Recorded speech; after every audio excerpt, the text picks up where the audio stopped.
bara svona marga hér.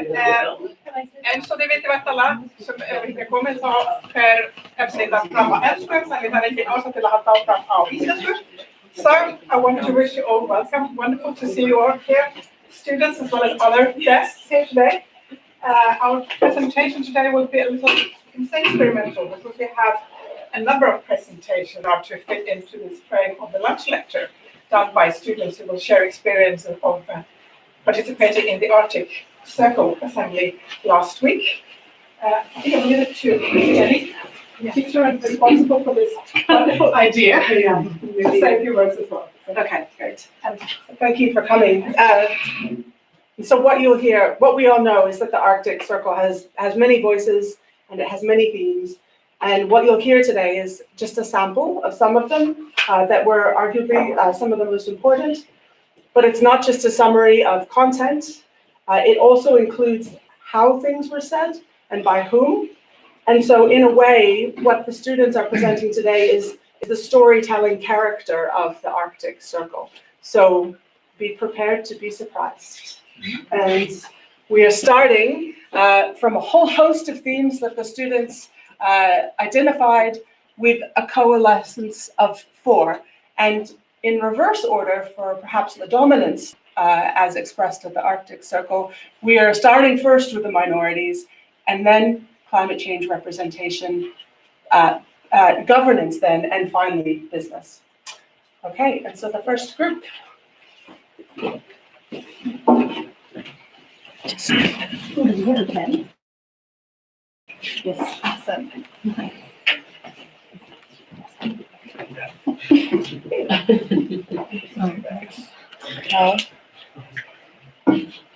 Are you writing?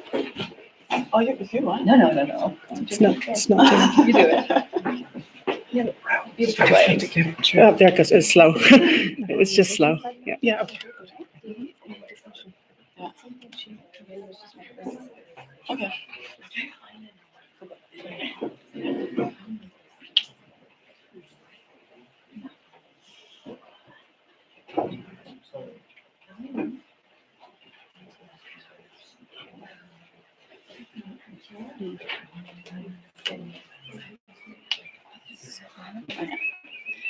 Yeah, so we were asked to present about the minorities that were present at the Arctic Circle Conference. And because of only having 10 minutes to talk, we decided to mostly focus on the indigenous people. And so to start with, we wanted to ask you a question, which we'll show on the slide. I don't know, can I fit? So we wanted to ask you guys, what is your mental representation of indigenous people? Like, what comes to your mind when you think about indigenous people? And we're just gonna write it all down. So just come up with ideas. Yep. Pre-colonialism. Cool. Anything else? Ecological knowledge.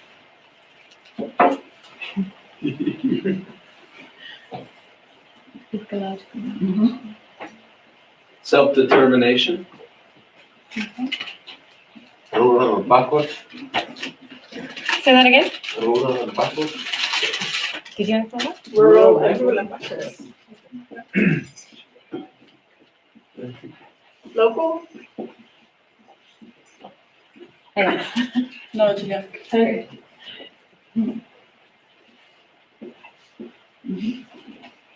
Okay. Local, yeah. Oppression. Oppression, yeah. Also, if you think about what is indigenous, what does it mean? To be an indigenous To person. be an indigenous person. Generation. How do we With nature. yeah? How do you define it? Intergenerational trauma. Yep. Should we stop here? Yeah. All right, so that was very interesting. There's a few things that we can definitely link, like ecological knowledge, relation with nature, rural. And so just to give you a little definition that we came up with. So it's self-identified at the individual level, accepted by the community. There's a historical continuity, which we find here as well, the intergenerational trauma, with pre-colonial or pre-settler societies. There's a strong link to territories and surrounding natural resources, which you've both, I think 2 people said as well. Distinct social, economic, and political systems. There's a distinct language and culture, which no one actually mentioned, which is interesting. So it's a non-dominant group, and they resolve to maintain and reproduce their ancestral environment as distinctive peoples and communities. Yeah. Okay, and the main people that were represented at the conference were the indigenous from Greenland and northern Canada and Alaska, and there was one musical group from the Russian Inuit, but they weren't very well represented. And then also there were indigenous people from Australia, the Philippines, Kenya, and the Sami people from northern Scandinavia. Yeah, and then we thought about what perceptions we had about how the indigenous communities were actually represented at the conference. So we saw that there was a diverse array of community representatives, which were also from like the indigenous communities. And then there was different ways of how the audience got to engage with indigenous cultures and indigenous communities and people, which were either through different workshops or art exhibitions. We put down some pictures so you can imagine what it was like. There was planetary sessions and in which those indigenous people got to talk, and receptions and other talks. And then, so the enactment of storytelling was a huge part of that. And this is how they represented indigenous identities. Storytelling both in during the plenary sessions, which you can see in the first photo there. And then this was the throat singers, which is also a very important form of storytelling, also in the dances that we've seen. And then there's some workshops in the last photo there that one were able to go to. But all these things also enacted something like an us and them dichotomy. So it was us looking at them and talking at them rather than really involving them into the process. And there are a lot of issues that indigenous people were trying to address, but we want to point out the most important messages that were communicated most often. And first of them is the concept of indigenous knowledge, which was discussed a lot, and it's a combination of skills, observations, practices, and other things that get. And since there is growing interest about this knowledge from the Western communities, indigenous people stated a lot of times that they're ready to share it. They want to cooperate, but it has to be done on their terms. The second important concept was the human rights approach, that indigenous people have rights guaranteed by several international treaties and UN declarations, but those rights are violated all the time, and crises arise. So that needs to be addressed. And then that indigenous people are open to collaborate on scientific front and in policy making, but again, they have to be meaningfully involved from the beginning to the end, and their needs and demands have to be met. That was it. That was it.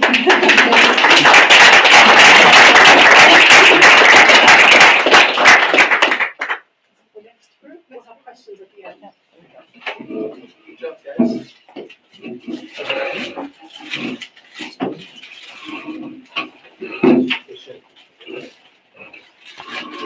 I want to say those things today. Oh, yeah. Why is your big process? Here's my random label. I'll paint one on. Do you want to go under the slide? Yeah, no, You're good? yeah.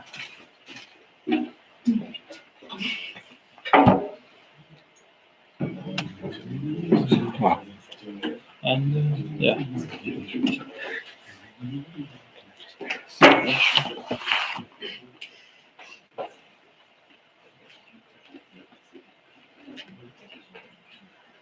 All right. Right. So today we would like to discuss the representation of climate change at the Arctic Circle Conference, which was this year. And we would like to start with focusing on the history of this communication and briefly take a look at the techniques and some features of speaking of speakers at this conference. And it is worth to mention that people came from different backgrounds to this conference. There were a lot of politicians, economists, scientists, etc. And we based our historical analysis on the sessions of the last year at first. And these sessions were posted on the appropriate YouTube channel. So let's briefly take a look. And as we could see from these sessions, people used a lot of media resources like slides, pictures, videos, etc. to show the dynamic of the processes of climate change, especially scientists described functional features of various environmental units like sea level rise, ice melting, glacier melting, and other processes.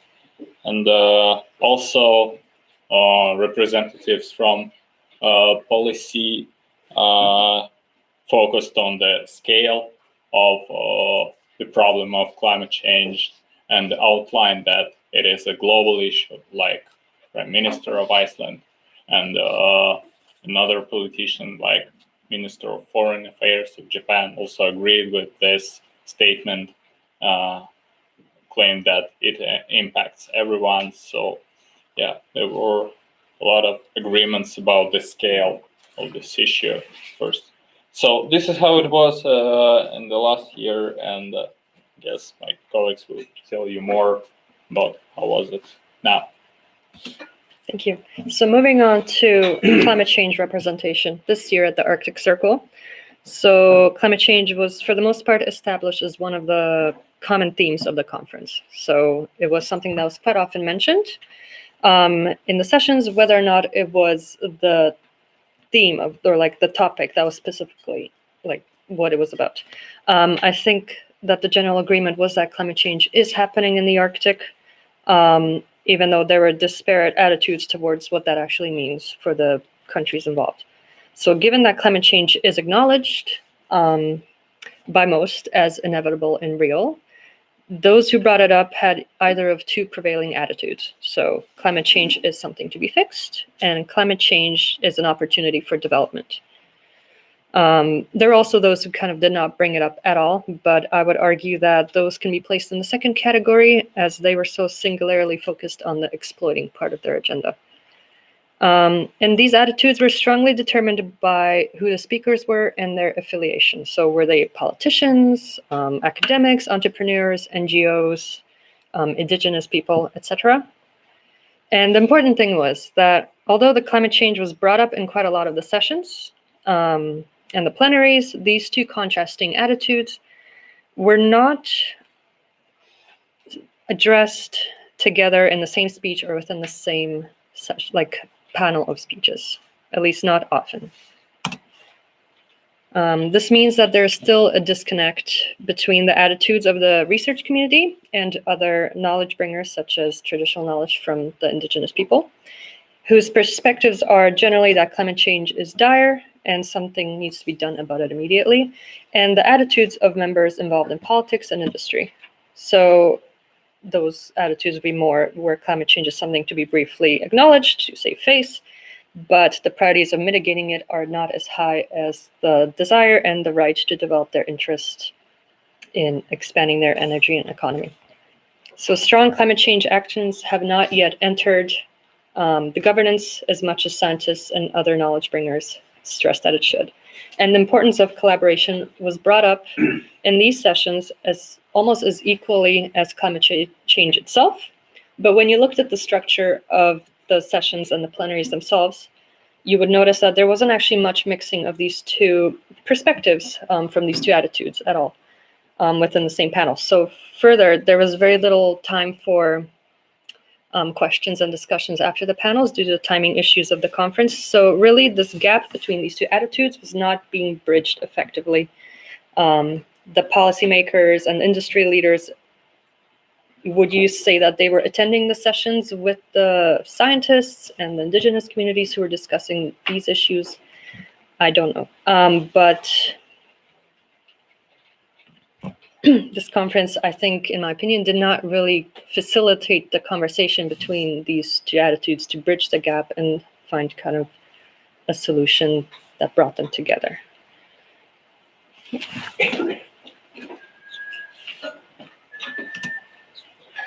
So yeah, after the conference, I looked in the schedule of the sessions again, and I found out that only like 15 of them had an implication on the title that they are going to focus on climate change. And overall, there were around a couple of hundred sessions, so it seems like a really small number. Of course, as Ingrid said, these sessions are not the only ones that they talked about climate change, but they were the ones that you could see from the title that they are going to focus on it. And after attending some of these sessions, I felt like these sessions that concentrated on climate change, they could be divided into at least 3 different categories.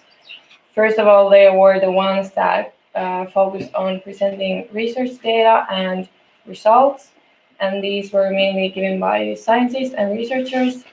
Then there were the ones that introduced new ideas in order to mitigate climate change. And the people behind these ones they had different backgrounds. So there were people from non-profit organizations, also researchers, and for example, energy companies and industries behind those. And then the third one, there were sessions that stated that climate change isn't actually an issue, but rather an opportunity for exploiting resources in the Arctic, such as oil and gas. And mostly these talks were given by government representatives. So there's a clear polarization between the sessions. So there's a framing of climate change as an opportunity versus climate change as a risk. One particular focus was upon Greenland. So a lot of the speeches on Greenland reflected what's happening in the media at the minute. So as you can see from the Financial Times, the headline on the right there is Greenland's climate change gold rush. So a lot of the speeches about Greenland focused on their hopes for aspiration and moving away from Denmark.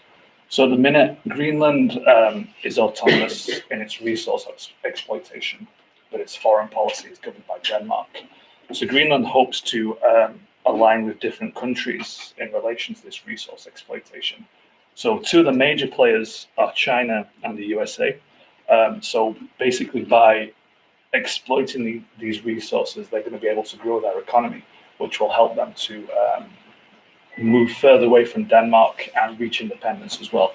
There's a lot of talk about how the EU is basically sleeping on this option because they're tired and preoccupied with Brexit at the minute.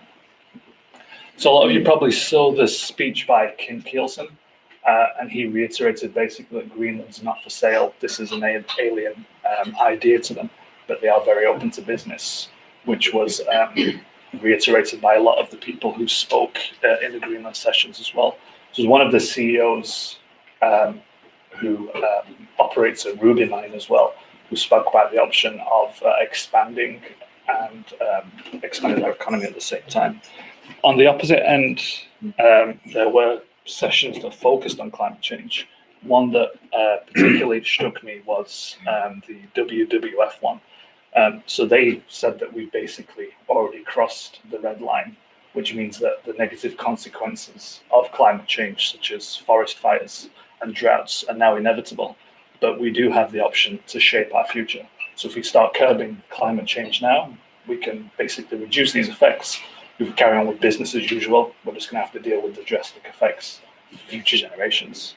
They also had a Sami speaker as well, who talked about how the Samic tradition is to only take from the land what's needed, whereas industry will come into northern Scandinavia, exploit the land, and then that land's ruined for future generations. It can't be used.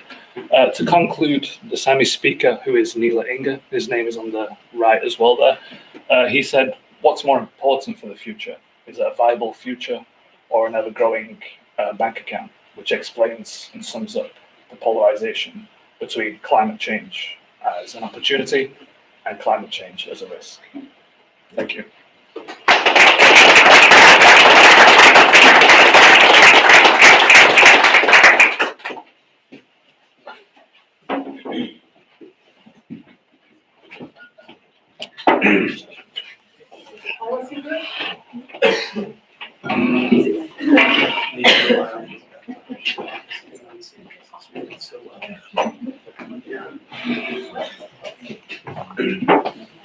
Everything is just like this. All right. And we just want to meet to. Yeah, I'll just talk about. Okay. Do you want to introduce? And then I can talk about Is this one there? Since I don't know anything. Okay. So you wanted to go? And then you wanted me? Or just do quick. Yeah. All right. So we did governance in the Arctic. We're gonna pull a premiere of Greenland, cover up the clock, and just do the full 30-minute presentation. So. And yeah, we did the government, as I said, and well, we just want to tell you a little bit of a background regarding the Arctic corporations. It was actually established in Ottawa 22 years ago, or in 1996. I don't believe it's that long since 1996 was, but well, 22 years. And actually, it has the Arctic Circle has been held here in Iceland at least. Yeah, but first opened in October 2013. So it has been held in Iceland since 2013. And yeah, there's a lot of people coming there. So it's really fun to go there and find the dynamic who is there with all like people coming together and talk about the Arctic.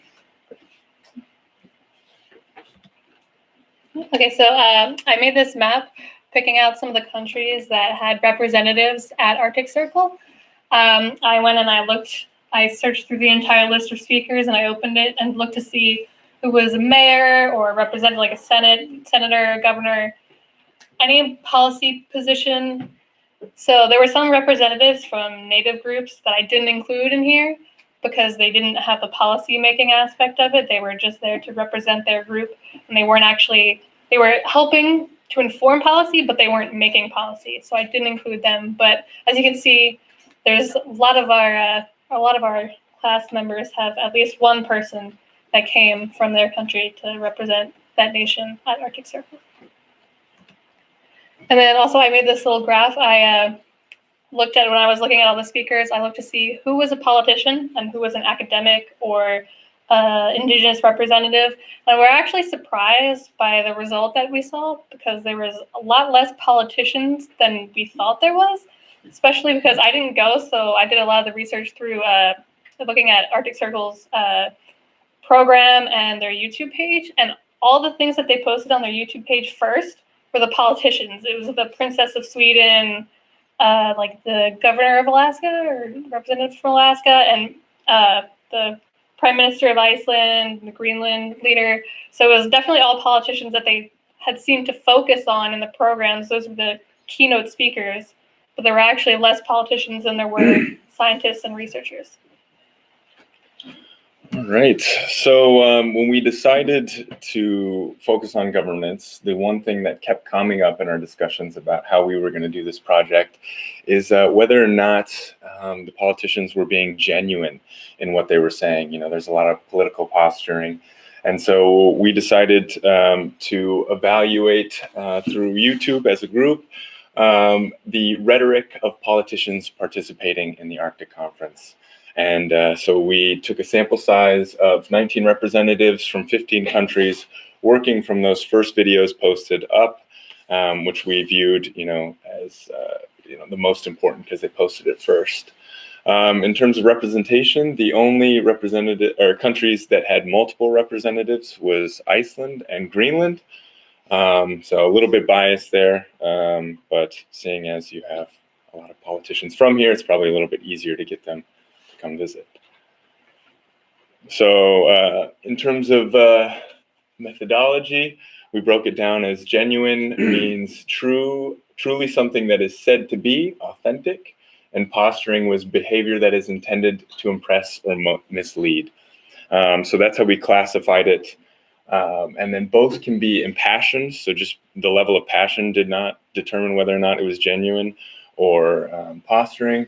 But they are methodologically separated by whether or not the politician incorporated a tangible goal or a tangible program or something that either themselves or their representative countries were planning on doing to address whatever issue that they were talking about.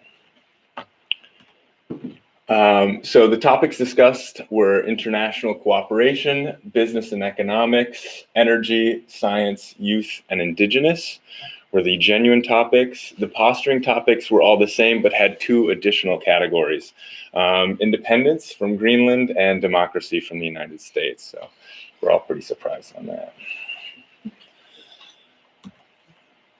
So this is how the breakdown, the most common thing that was talked about, either genuine or posturing, was climate change.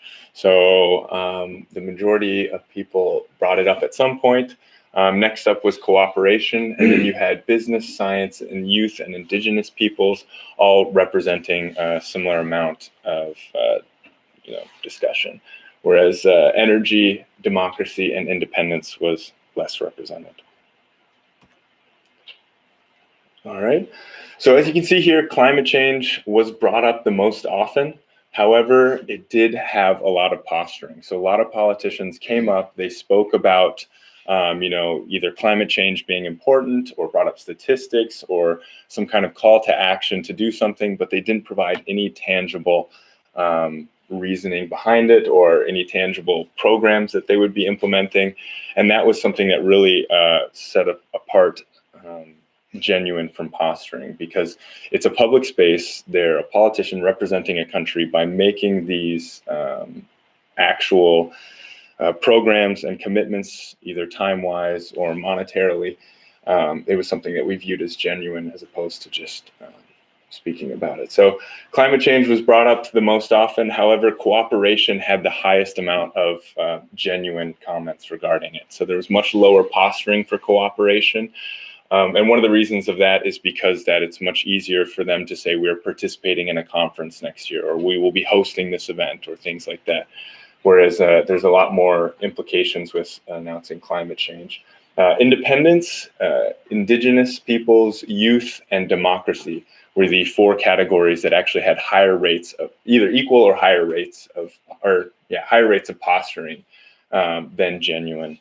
So, you could think of that as somewhat, it was a buzzword for a lot of politicians. They came up, they spoke about the importance of, but did not address any, ways that their governments would be focused on, dealing with some of these issues regarding the Arctic.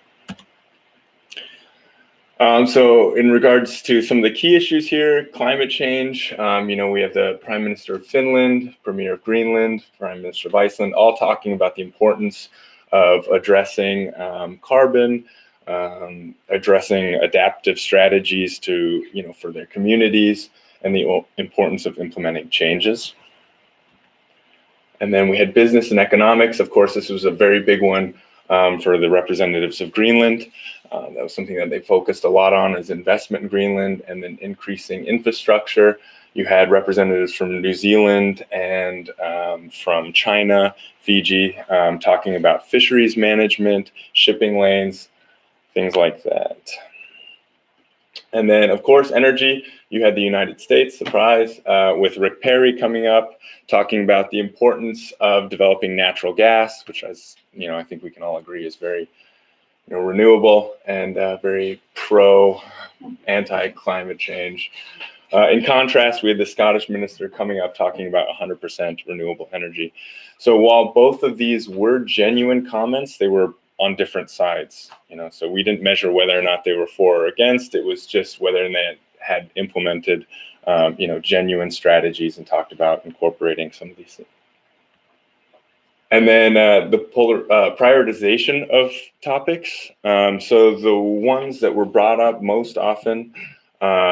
So what we looked at, so if someone said multiple topics, we ranked them by the amount of time and the importance and the strategies that they had talked about. And then we categorized those top 3 out of the genuinely discussed. So climate change was most often brought up as the first or second priority. And then economics and business was also brought up. But after that, either second or third, it kind of tapered off. Whereas cooperation was brought up more often as a second or third priority. So quite often people would talk about either climate change or business as the priority, followed by cooperation. And then you had things like youth or indigenous people brought up either as a third priority or second priority, and very rarely as a first priority. So elements of posturing, flowery language. It varied from calls to action to vague concepts of importance. There was a lack of definitive actions. And we also categorized posturing as statements that ran counter to national policies. So if a politician came up and said something about the importance of climate change, and yet their national government was, running counteract to that, we labeled it as posturing. So yeah, that's it.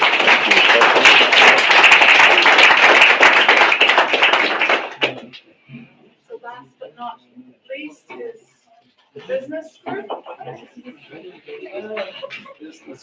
And this is perhaps not business as usual. Maybe. That's the point. Are we gonna stop today? Not enough. Yeah, maybe a little bit more. Stop today. Okay, big round of applause to our students for their presentations. As you know, my name is Dr. Magnus Magnificence. I'm the Vice President of the University here at Eastfjords. Yeah, no, the other one. Number 1. Yeah, and we put that in a slideshow. Sorry, our technical director is assisting us today, Dr. Felix. Very nice. So please put your hands together, give a very warm welcome to our guest of honor, Dr. Dick Dickelson. Nice to see you, Dick. Please grab a seat. And also, as you've asked for a student representative, we had to concede that. So please welcome Giovanni Foncoletto from the back there. Yeah, you have to find a seat, Giovanni, somewhere. Good. Well, we're all installed. Dick, nice to see you. We had some very nice conversations over some very fine whiskey in Reykjavik. And you were telling me about the plans for the Arctic Investment Bank that you're president of, and your strategies for renewable fossil fuels in the Arctic. Yes, it was indeed at the conference, the Arctic Circle conference, where we met. It was such a pleasure to be among such a diverse group of people, everybody coming together. Very diverse. Yeah, with high spirits and hopes for the development and the future of the Arctic. And I'm sure, Giovanni, you were very pleased to see that as well. Oh, Mr. Rickson, I would agree with you, but I don't want to sound so rude, but I think it was always the same business convention. I didn't find new faces. I just saw a bunch of new people put there. Just okay, Giovanni, let's try and keep positive. We've got some very positive images up here. Let's try and keep this positive. Dick, you were saying. That's rarely. I've been there for 7 years, and it's growing bigger and it's growing stronger. And every year I get more hopes for the future. Yeah. That we are building something of substance And in the end, we'll be able to develop science and technology to further us into the future. Absolutely, very exciting, and very exciting for the young students here. Oh, yeah, of course, but in which way do we are developing this future? What's your way to develop this future? You're just exploring business opportunities. Sounds Okay, great. let's stay respectful, Giovanni. Yes, indeed, it's. I understand that the voice of the youth is enthusiastic, Often passionate. Often passionate. And it's very important to listen to them and give a platform for the voices. That's right. That's what we've done today. Yeah, as well with women and indigenous people. And rarely I've seen rarely I've been in a conference where like indigenous people have such a good platform as I couldn't agree more. And they have brought so much to us in the business. We widen up our spectrum of possibilities and choices. So we are very happy to work with all those people. That's right. We even have one or two indigenous people in the audience today. We have women. Yes. and at the conference, they were actually conveying a lot of really important messages. Even the women. Yeah. And Dick, so tell us a little bit about your plans for the Arctic Investment Bank. Yes, we have multiple investment projects going on, and some of them in renewable energy, some in fossil fuel energies. But the important thing is we base everything on sustainability. Good. That's what we like to hear. That's what you'd like to hear. Oh, yeah, of course. What's sustainable in opening new business route on the Arctic? What's sustainable on exploiting non-renewable energies? You're not doing it sustainable. You are just doing a business, a dirty business. Far from, Okay, calm down a little bit. And once again, I think we have our enthusiastic youth. It just shows how important it's to include them. Life is simple when you're young. Yes, but we have to remember that sustainability has three pillars, and it's the social, it's the natural, and it's the economic. And we must not forget, without the economic, there will be no conservation of nature or development of societies, no jobs, and no innovation. We have to have companies. We have to make profits in order to invest in innovation and development. And clearly your experience and your understanding of the complexities of life is helping us to look at possibilities like carbon capture. Yes, indeed. It's like when we have the capital to invest in science and technology, what happens? We have immense possibilities, like the one in carbon capture in basalt rock in south of Iceland. And, very exciting. And our bank is investing in other similar projects to bind carbon. Very good. Very good too. I would have you. Of course. If you are capturing 1 ton of CO2, but you are producing 3 tons, so where is it exciting? Okay, I'm not sure you've got any evidence to back that up, Giovanni. Maybe some of your undergraduate studies, perhaps. Dick, you have 20 years' experience in the field. Yeah, indeed. As one goes older, one realizes that things are not so simple. But we are really hopeful, and there's a lot of indication that with increased investment in the innovation, we'll find all the right solutions for mitigating climate change. And geoengineering partnerships with universities is one of the things we've been talking about. Yes, indeed, and that's our interesting news. Very interesting news, a fantastic announcement that Dr. Felix is going to bring up on the screen for us at some point. We're very pleased to announce a partnership with the Arctic Investment Bank, which will secure jobs for the future for young people like Giovanni, well, maybe not, but others.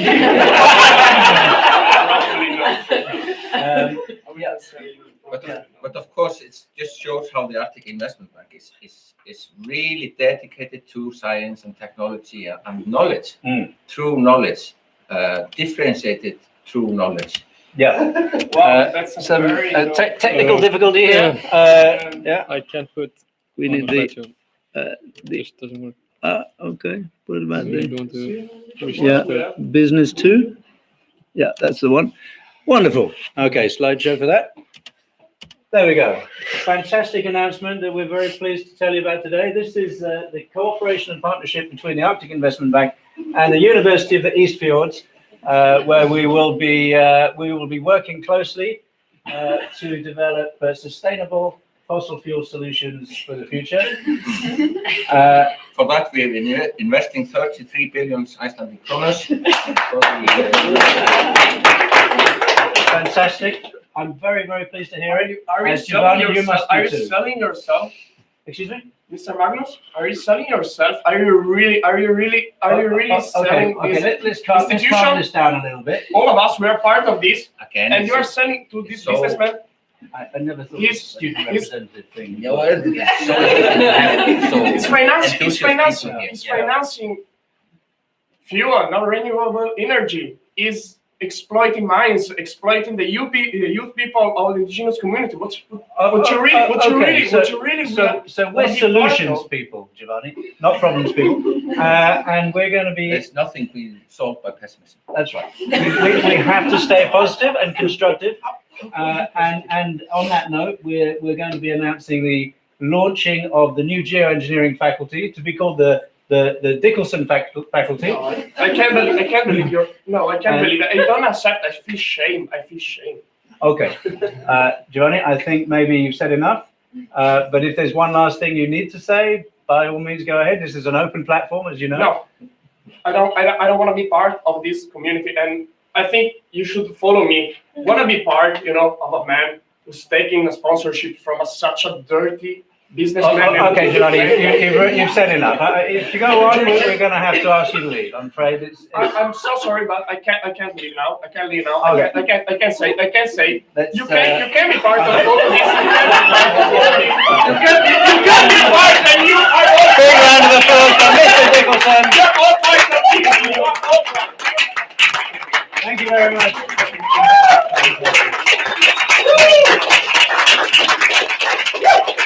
Thank you, Dr. Felix.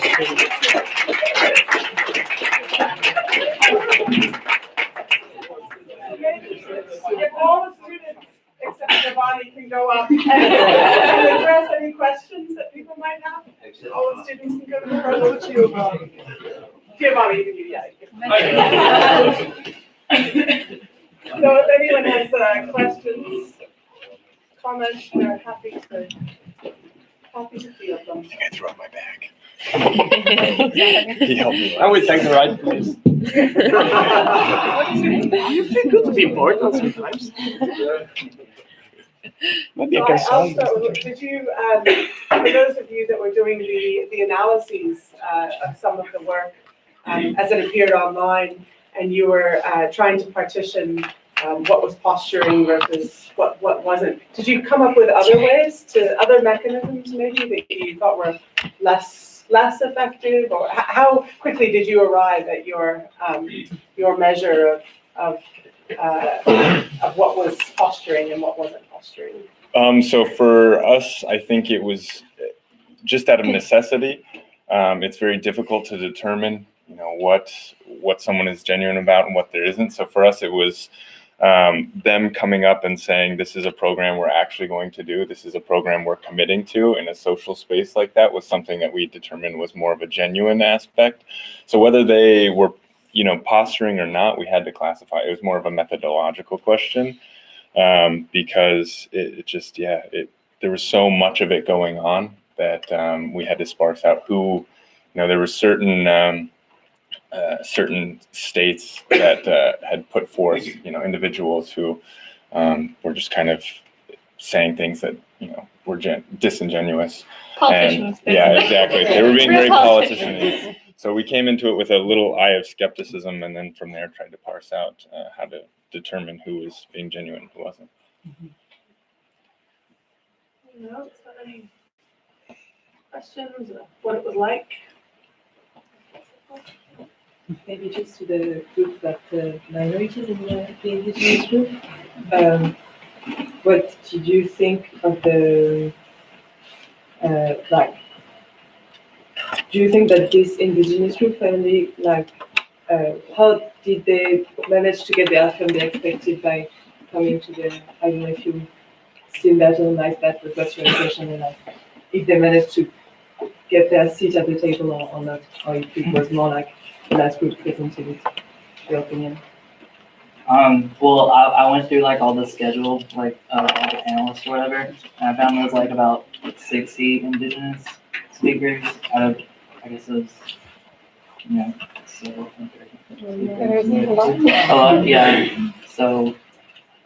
That's why I feel like it showed quite clearly when we were attending the events in the evening, and they were asking many times for people to listen to them, and everyone was just drinking wine and seeing them more as entertainment than actually listening to what they wanted to bring about, like what message they wanted to convey.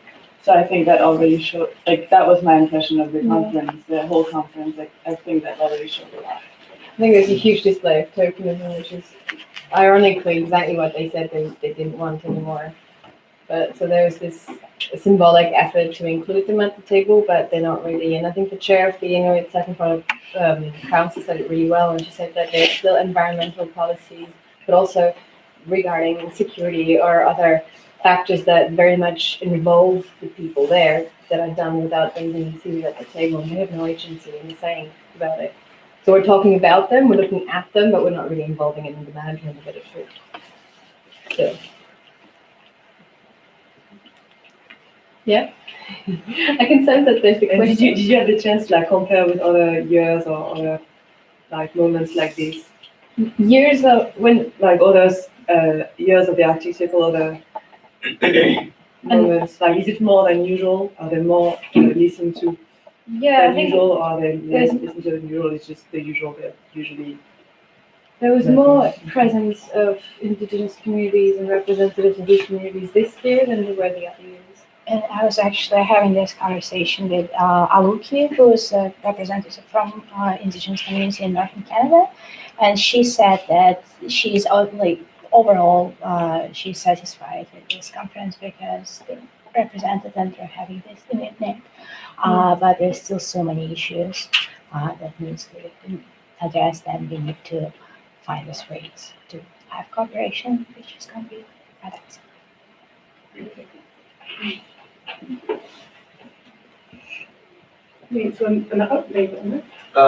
How the kind of presentations were split up into different groups of minorities, business, government, and stuff like that.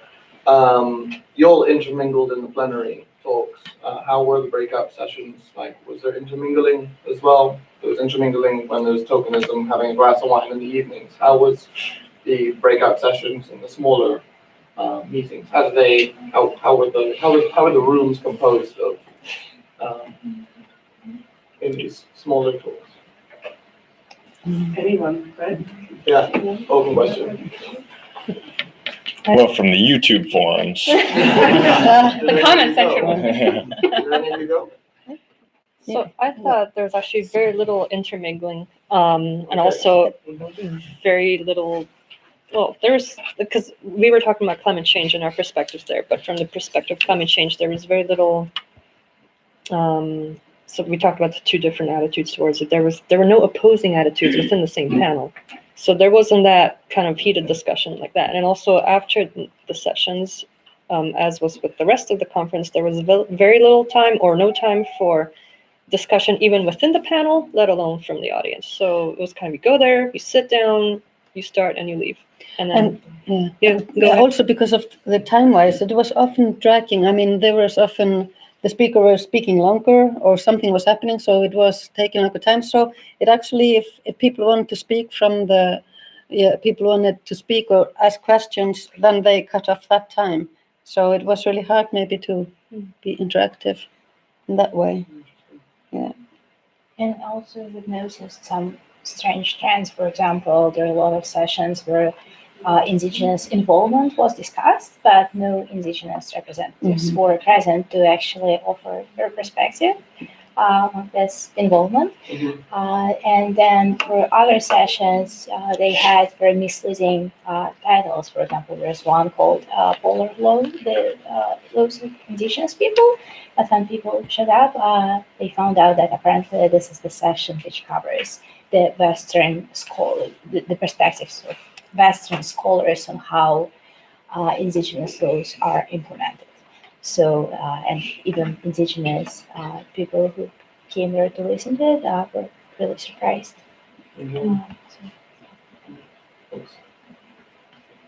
Nice. Well, thank you for sharing that both snapshot of what happened this year, but also putting it in context of a moving entity. So where will Arctic Circle go next year? Is a really interesting question.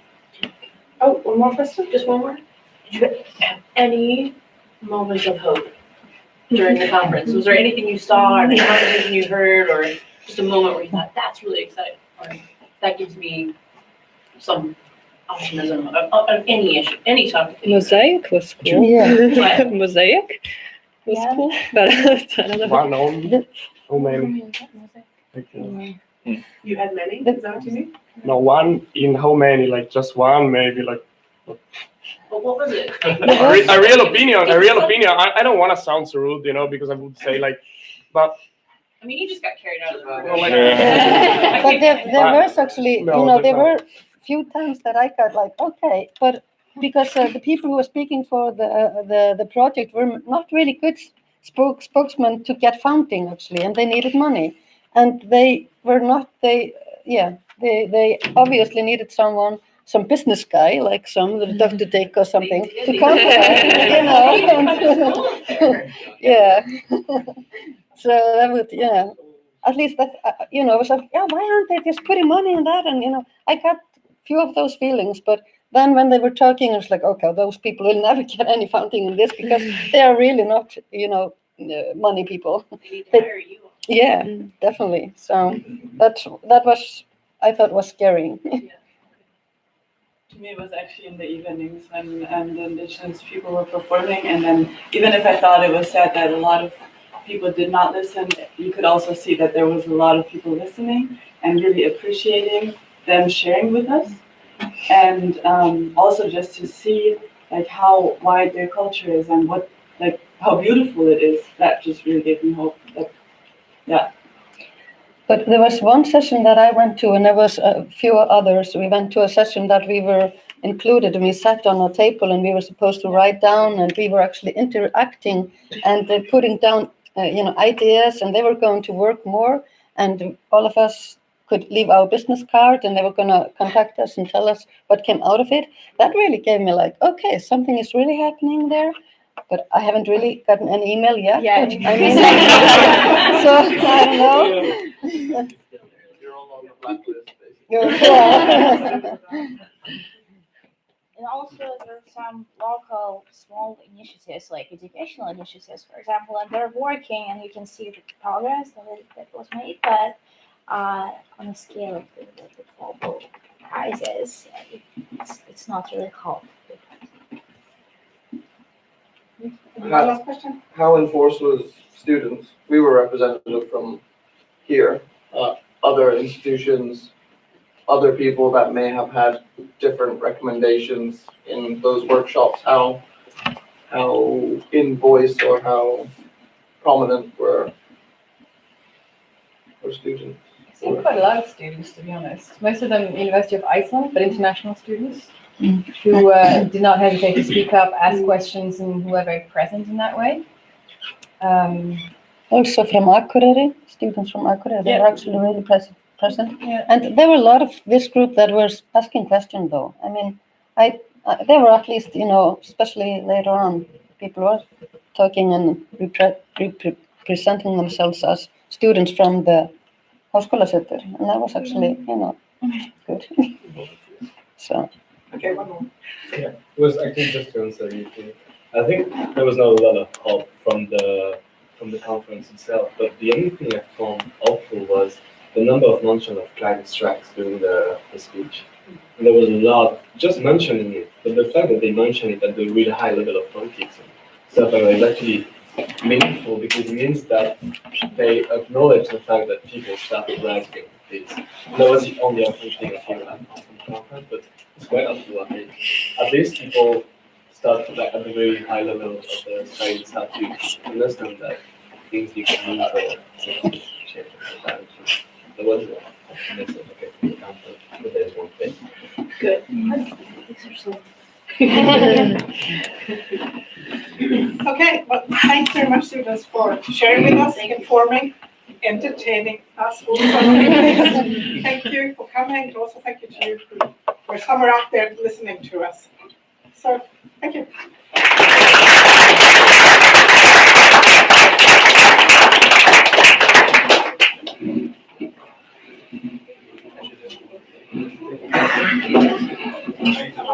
Now you're happy to come